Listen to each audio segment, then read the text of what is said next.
ఓం గణేశాయ నమః. రామ సీతా లక్ష్మణుడు అరణ్యంలో నడుస్తూ ఉన్నారు. వాళ్ళు ఎలా నడుస్తున్నారంటే ముందు రాముడు, మధ్యలో సీత, వెనక లక్ష్మణుడు వెళుతున్నారు. ఇలా వెళ్ళడంలో కూడా ఒక అర్థం ఉంది. రాముడంటే ఆత్మారాముడు, ఆత్మయందే ఉంటాడు, బ్రహ్మాన్ని చూడగలవాడు. అటువంటి వాడిని మనం దర్శనం చేసుకోవాలి. రామ దర్శనానికి కావడానికి ఇక్కడ ముందు రాముడు ఉన్నాడు, మధ్యలో సీతమ్మ ఉన్నది. సీతమ్మ అనుగ్రహం ఉండాలి. శివ శైత్యైక్య రూపిణి లలితాంబిక. శివుడు తెలియాలి అంటే లలిత పరభట్టారికి అనుగ్రహము ఉండాలి. అమ్మవారిని ఆ స్వరూపంగా వాల్మీకి మహర్షి చూపించాడు. అంటే సీతమ్మ తల్లిని, శ్రీరామచంద్రమూర్తిని ఎలా వర్ణించాడో చూడండి. రాముడు కోదండం పట్టుకొని వెళుతున్నాడు. కోదండం అంటే ఏంటి? దీనికి లక్ష్యశుద్ధి ఉండాలి. ఒక బాణం విడిచిపెడితే అది లక్ష్యాన్ని ఛేదించాలి. అటువంటి లక్ష్యశుద్ధి గలవాడు రాముడు వెళుతున్నాడు. ఆయన వెనుక సీతమ్మ తల్లి వెళుతుంది. సీతమ్మ తల్లి ఎలా ఉంది? పార్వతీదేవిలా ఉందని చెప్తున్నాడు. శరన్నవరాత్రుల్లో మనం ఎలా అయితే పూజలు చేస్తామో అంత ప్రకృతి స్వరూపంగా ఆ తల్లి ఉన్నదంట. ఆ అమ్మ అనుగ్రహం పొందాలి. అలా ముగ్గురు నడిచి వెళుతూ ఉన్నారు అరణ్యంలో. వాళ్ళు వెళుతూ ఉంటే కొంతమంది మునులు కూడా వెనకాల వస్తూ ఉన్నారు. వాళ్ళు వెళ్ళగా వెళ్ళగా ఒక సరస్సు కనిపించింది. ఆ సరస్సులోంచి చిత్ర విచిత్రమైన శబ్దాలు వినిపిస్తున్న సంగీతము, నృత్యము, పాటలు. కాళ్ళకు కట్టుకొని నృత్యం ఆడుతుంటే శబ్దం వినిపిస్తుంది కదా, గజ్జే శబ్దం. అటువంటి శబ్దాలు అన్నీ కూడా సరస్సు లోపల నుంచి వినిపిస్తున్నాయి. అక్కడ ఉన్న మునిని పిలిచి రాముడు అడిగాడు, ఏంటి ఈ శబ్దాలకి కారణం ఏంటి అని అడిగాడు.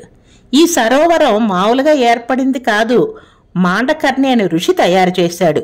ఆయన 10,000 సంవత్సరాలు గాలినే భుజించి వాయుభక్షకుడే తపస్సు చేశాడు. అలా తపస్సు చేస్తే ఆయన తపశ్శక్తికి భయపడి దిక్పాలకులందరూ కూడాను ఆయనని తపస్సుని భగ్నం చేయడానికి 5 అప్సరసల్ని పంపించారు.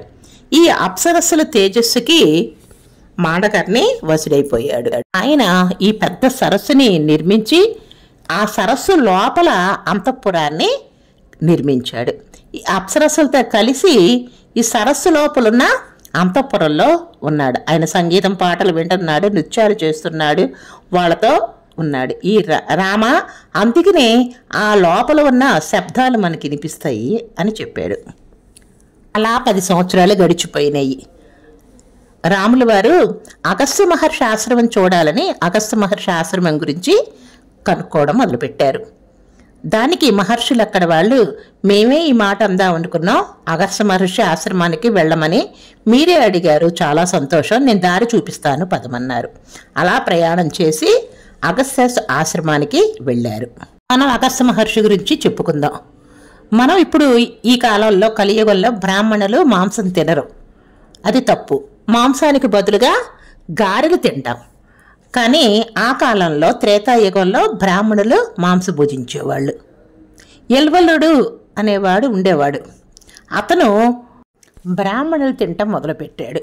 బ్రాహ్మణులు తినటానికని ఒక పథకం వేసి ఒక గొర్రెని సంహరించి వండేవాడు, బ్రాహ్మణులకి పెట్టేవాళ్ళు.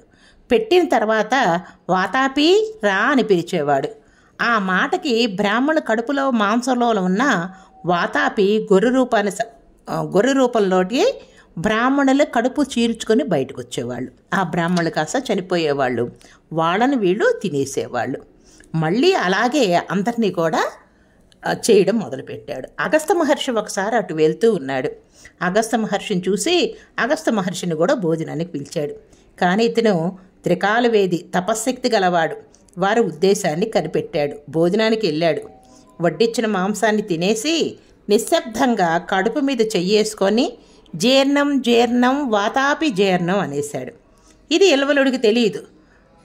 వాతాపి రా అన్నాడు. వాతాపి ఇంకెక్కడున్నాడు? వాతాపి జీర్ణం అయిపోయాడు, యమలోకానికి వెళ్ళిపోయాడు అని అనేశాడు. దాంతో ఎల్వలుడికి కోపం వచ్చింది. అతడు ఘోరమైన రూపాన్ని పొంది అగస్త్యుడి మీద పడిపోయాడు. అగస్త్యుడు కళ్ళెర్ర చేసి హోంకారం చేసేటప్పటికల్లా వాడు కూడా బూడిదైపోయాడు. అటువంటి తపశ్శక్తి గలవాడు అగస్త్యుడు. అలా వెళుతూ ఉంటే అగస్త్య మహర్షి తమ్ముడి ఆశ్రమం వచ్చింది. రామా, ఈ రాత్రికి ఇక్కడ విశ్రమించండి. మరునాడు ఉదయం ఇక్కడ నుంచి వెళుతూ ఉంటే పెద్ద చెట్ల గుంపు కనిపిస్తుంది. ఆ చెట్లకు ఒక్కసారి నమస్కారం చేసుకొని దక్షిణ దిక్కుగా వెళ్ళు. అక్కడ నీకు అగస్త్య మహర్షి ఆశ్రమం కనిపిస్తుంది. చాలా దగ్గరికి వచ్చేసామని చెప్పి వాళ్ళు వెళ్ళిపోయారు. సీతారామ లక్ష్మణులు వాళ్ళకి నమస్కారం చేసి అగస్త్య మహర్షి యొక్క తమ్ముడు ఆశ్రమానికి వెళ్ళారు. అగస్త్యుడు దేవతలకు పూజ చేయడు, దేవతలే ఆయనను పూజిస్తారంట. అంత గొప్ప శక్తి సంపన్నుడు. అటువంటి గొప్ప మహర్షి అగస్త్య మహర్షి. యక్షులు, కిన్నెరులు, కింపురుషులు, గంధర్వులు అందరూ కూడా ఆయనని పూజ చేస్తూ ఉంటారు. అంత గొప్పవారి దగ్గరికి మనం వెళుతున్నాము. లక్ష్మణ, నేను సీతతో కలిసి బయట నుంచుంటాను. నువ్వు లోపలికి వెళ్ళి అగస్త్య మహర్షికి రాముడు సీతమ్మతో లక్ష్మణుడితో కలిసి వచ్చాడు, మీ దర్శనం చేయాలనుకుంటున్నాడు, చేసుకోవచ్చా?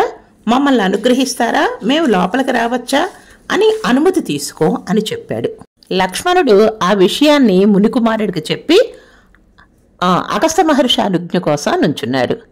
ఆ మునికుమారుడు అగస్త్య మహర్షి విషయం చెప్పగానే ఆయన ఎంతో సంతోషంగా రామలక్ష్మణుని, సీతాదేవిని వెంటనే తీసుకురండి, వాళ్ళ రాక కోసమే నేను ఎదురు చూస్తున్నాను, ఇంకా నన్ను అడుగుతున్నారా, వెంటనే తీసుకురండి అని చెప్పారు.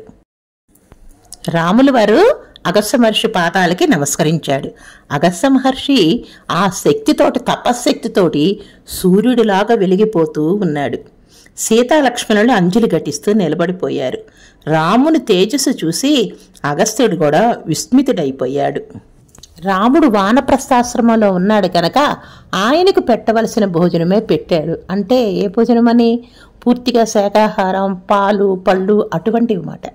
అలా పెట్టిన తర్వాత, రామ, ఇది విష్ణు ధనస్సు, ఈ ధనస్సుని మహావిష్ణువే పట్టుకుంటాడు, ఈ ధనుస్సు నీకివ్వాలని ఉంచాను రామ, స్వీకరించు. దీనితో పాటుగా బ్రహ్మ ఇచ్చిన సూర్య తేజస్సును కూడా కలిగిన బాణాలను ఇస్తున్నాను. దీనితో పాటుగా ఇంద్రుడు ఇచ్చిన బాణాలు కూడా నీకు ఇస్తున్నాను. అక్షయబాణి తుటీరములతో పాటు ఇవన్నీ ఇస్తున్నాను, నీ దగ్గర ఉంచుకోమని ఇచ్చాడు. ఒక బంగారు పిడిగల ఖడ్గాన్ని కూడా ఇచ్చాడు. వీటన్నిటినీ స్వీకరించు. ఇంద్రుడు వజ్రాన్ని ధరించినట్లుగా ఇవి ధరిస్తే నీవు జయాన్ని పొందుతావు అని ఆశీర్వచనం చేశాడు. మహర్షి, నేను ఆశ్రమం నిర్మించుకొని ఉండాలనుకుంటున్నాను, ఎక్కడ నిర్మించుకుంటారు? నాకు ఒక సలహా ఇవ్వమని రాముల వారు అడిగితే, ఇక్కడ గోదావరి నదీ తీరంలో పంచవటి అనే ప్రదేశం ఉంది, ఈ పంచవటిలో ఆశ్రమం నిర్మించుకోమని చెప్పారు. అది ఏదో కాదు, మన భద్రాచలం. సీతమ్మను జాగ్రత్తగా కాపాడుకో అని కూడా జాగ్రత్తలు చెప్పారు. మనం రేపు జటాయు కథ చెప్పుకుందాము. స్వస్తి. ఓం శ్రీరామ్.